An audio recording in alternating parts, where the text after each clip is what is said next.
Great job! Well, we are talking about the future, so let's take a look at how we can use the future tense in English. I'd like to introduce you to a truly important explanation that is going to change your future use in English.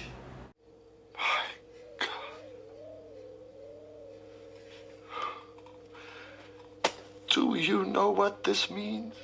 So please pay close attention. Many students already know a way to talk about the future using will. Will is a modal verb which has an infinitive verb afterwards. All the time, even with he, she, and it. It doesn't matter. Always an infinitive verb. For example, I will travel. I will cook. She will travel. He will cook. So easy. It's a piece of cake. It's so easy that everyone understands it's the future tense. Well, but first we needed to understand when we can use will and when it's most appropriate. Here are some situations where will works. For example, showing that you are happy and willing to do something. For example, I'll pay for dinner. Okay, I'll pay for dinner. Again. No, I can't. I'm really weird about that. I'm really weird. So Don't worry about it, Sam. Sorry. Promise. No, seriously, promise. I actually get really weird. That's why I don't go on dates much because I feel really weird when people buy me things. So just, can you not, please? Just please don't. I'll cry. I'll make a scene. I am making a scene. To make an offer. For example, don't worry, I will carry your bags for you. Don't worry, I'll carry your bags for you.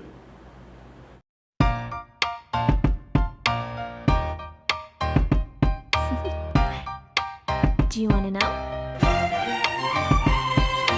Well, I've been thinking about With possibilities and suppositions. For example, maybe I'll go out tonight. Maybe I'll go out tonight. Or, I suppose he will join us. I suppose he will join us. It's possible that it will change. It's possible that will change. Also, we use will to make promises. For example, I will love forever. I will love forever. yeah. Oh my god. I'm sorry, let me do it again.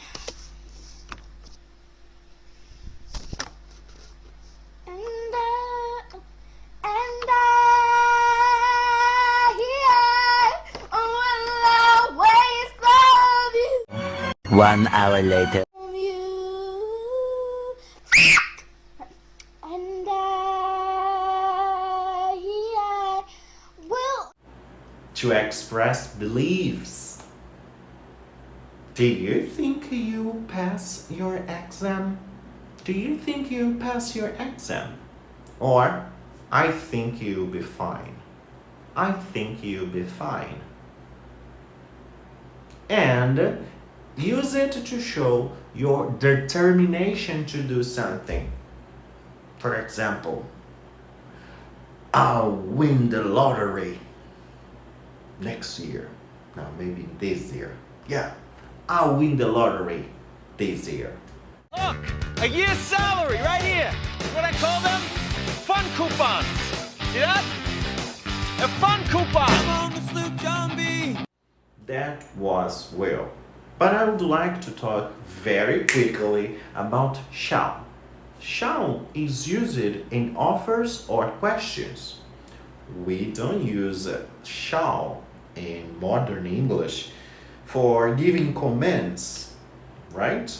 No, like, you shall open the window. No, you shall open the window. Mm-mm. That doesn't work, and it sounds too formal and too historical for declarations. For example, you shall not pass. You shall not pass! Gandalf, right? Yeah, but not okay. Not okay for today's English. We are not Gandalf. So for us, regular humans, ordinary people, shall as a command sounds very strange. And the question is usually inclusive to the speaker. For example, shall we, shall I, and always use it in offers and suggestions. Let's have a look. For example, it's a bit hot in here today. Shall I open the window? Yes, please. Thanks. Or, shall we watch a movie? Yeah, let's do it. Got it? Yeah! Great. But one of the most commonly used structures is called be plus going to. Yes, be going to. And it's super simple and sounds very natural. It's more natural in almost every situation. It's more commonly used than any other future tense, and the verb forms of the verb to be depend on the subject. For example, I am going to. You, we, they are going to. He, she, it is going to. It's simple and natural. We use be going to for future plans, to talk about plans. Yeah. For example, I'm going to eat pizza. That's a future plan. If you make your decision and if you have a plan, use be going to. I'm going to study English 3 times a week from now on. It's a good plan, right? Repeat with me. I'm going to study English 3 times a week from now on. It's a very good plan. But what else? We have be plus the ing form of the verbs. Yes, I'm talking about present continuous. Present continuous? Yes. You know.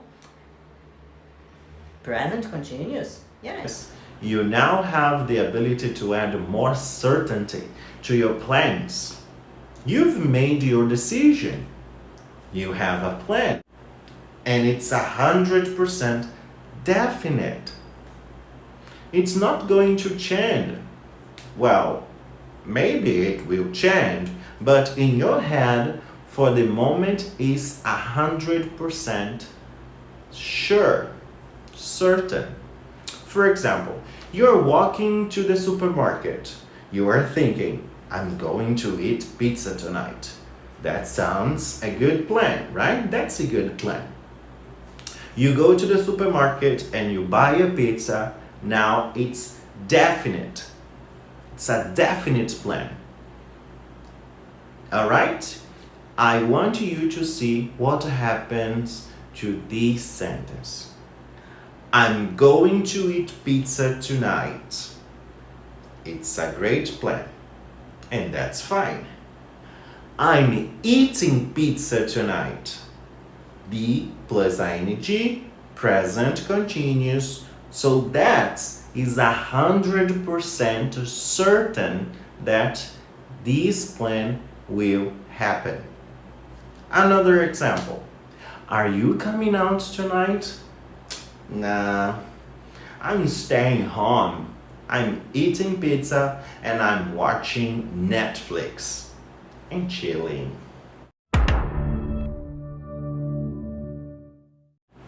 Yeah, I'm chilling tonight. These are not 3 separate times, guys. No, they are all future tense. So let's recap the use of will. So we use will for rapid decisions, willingness, predictions, offers, promises, a threat, for example. Just kidding. And we also use will for possibilities and suppositions. When are you going to use be plus going to? Be going to for plans. We use going to for plans. What about present continuous? For 100% certain plans and also a near future. I'm doing my homework this afternoon. Okay? Oh, and there is one last thing. The present simple. Yeah, the present simple.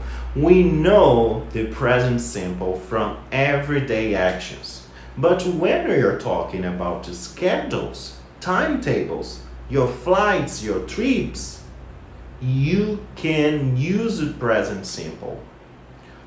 All your future schedules, your trips, your flights, your bookings, they are given to you in the present simple. Let's have a look at that in action. What am I doing today? Oh yeah, that's right. I'm flying to Paris today. Flight leaves at 7. Wonderful. And it's my brother's birthday tomorrow. Got it? This is the way for the future. Now, let's review the future tense in English. Alright, let's take a look at shall and will and the basic form of the verb.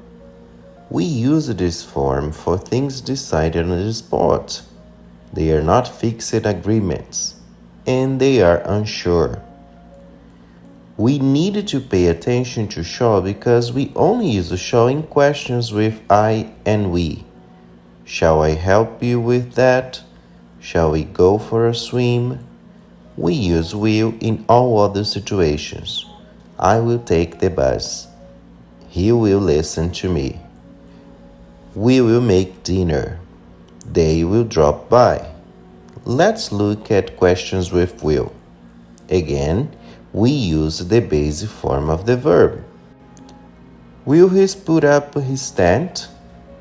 Will she celebrate her birthday? Will you park your bikes in the shed? Let's look at negations with will. We use will contract into won't and the basic form of the verb. Now I have also included shall. Shall plus not becomes shan't and the basic form of the verb. But this form is very old-fashioned, but I thought it would be fun to put in here. Shan't I get sunburned? It sounds quite Victorian. You won't cross the road. It won't be easy. He won't make the beds. They won't need a passport. Now, let's take a look at other form. To be plus going to plus the basic form of the verb. We use this form for fixed plans in the future. We needed to know when it's going to happen, so we needed to have some kind of time indication. I'm going to help my brother next week. It's going to rain tomorrow. We're going to cook dinner tonight. They're going to mark the test in an hour. it's quite likely that these plans will happen. Let's look at the questions. Am I going to pass my exams this afternoon? Is she going to visit her aunt soon? Are they going to run the marathon next week? Let's have a look at negations. I am not going to learn it by heart this evening. He isn't going to buy a new computer on Tuesday. They aren't going to watch the telly this night. Telly is TV, okay guys, television. Sometimes we use a present continuous when talking about the future. We use the present continuous tense for plans in a very near future, and again, we needed to know when they are going to happen. Also, when we are very certain that these things are going to happen. I am working this afternoon. He's calling her in the morning. We're driving down the street any minute now.